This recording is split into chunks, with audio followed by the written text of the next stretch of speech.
we're going to be breaking down today is going to be my Blue Jays going to Baltimore and taking on the Orioles. And JD, I just tweeted this one out. This one is a very weird line. There's no other way to put it.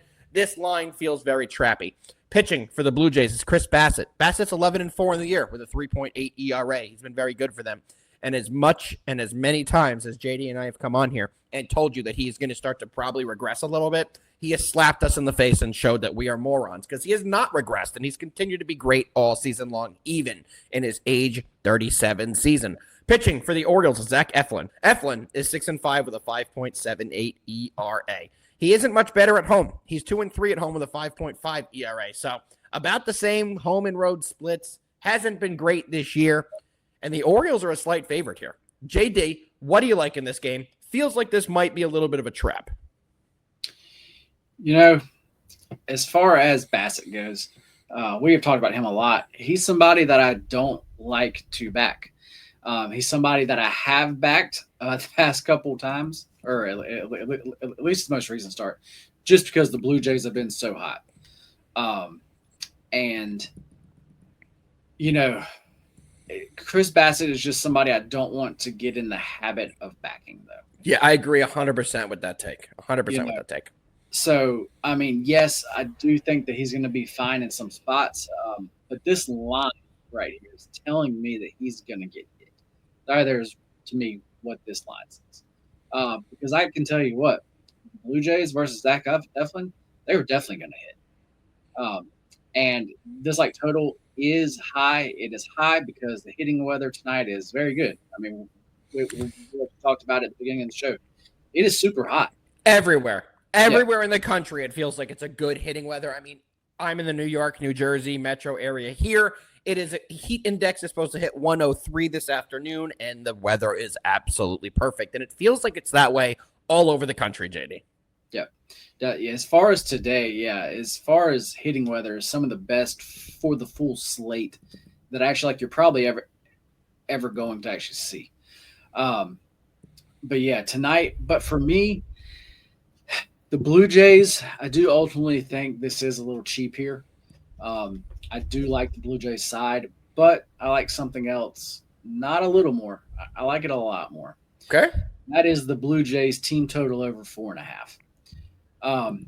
Blue Jays, like everybody knows, they've been hot, but the offense has been extremely hot.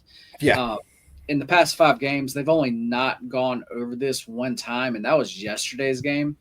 And what's crazy to say is yesterday they were technically held down, but they still had hits throughout the game. They still had men on base throughout the game. Yep. And they still scored 4 in the freaking ninth. Yep. So the fact that they're coming off a game where technically they were held down, I like this even more. I just think as far as Eflin goes, like I said, he's just somebody I'm trying to fade. This weather tonight's not going to help him.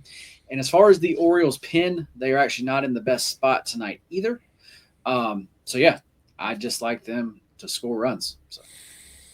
Well, is it time for me to talk about my Blue Jays, JD? Because yesterday, let me tell you something. Watching that game, you allude to everything I wanted to say there. The Blue Jays were up on hits going into the 8th inning. They may have been down 4-0, but they were out hitting them. They were getting on base better. They just could not get a hit with runners in scoring position. They could not get the timely hit. And that's okay for them because they've been so good over the last 2 months. They're allowed to have one game where they really don't show up. But I tweeted this game. I said it felt trappy. Why are the Blue Jays only a -110 when the Orioles are the Orioles? How many times have we come on this show all season long and told you that this Orioles management screwed them? They had an absolutely horrific offseason. They replaced none of the guys who left, and they needed to add pieces. They ended up overall losing pieces, and they're just what we expected. JD, not a lot of people had them being where they are, but we did on this show from day one. Yep. Guys, I know it feels trappy. I know it's only a -110 odds. I know it's against Zach Eflin, and it may not make sense. We're going right back to the Blue Jays. We are taking the Blue Jays on the money line at -110. I have no doubt that Bassett should be able to have a much better performance than Zach Eflin. This this Blue Jays team has done very well off Zach Eflin in their career. They can hit him pretty well. I see them scoring a ton of runs. So, JD, I do think you'll hit that team total, and I think we'll have a no-sweat winner on the Blue Jays here. So my first official play of the day is going to be the Blue Jays on the money line at a -110 odd. JD, anything else to add on this game before we jump to game number 2? This feels kind of like a 7-2 game. I feel the same way. It's similar to the Orioles series, or I'm sorry, the Tigers series against the Blue Jays, where we felt that the odds were off. Is this a trap? It wasn't. We kept cashing some decent plus money plays on the Blue Jays. At minus 110, they'll cash for us again. Give me the Blue Jays. I absolutely love them in this spot.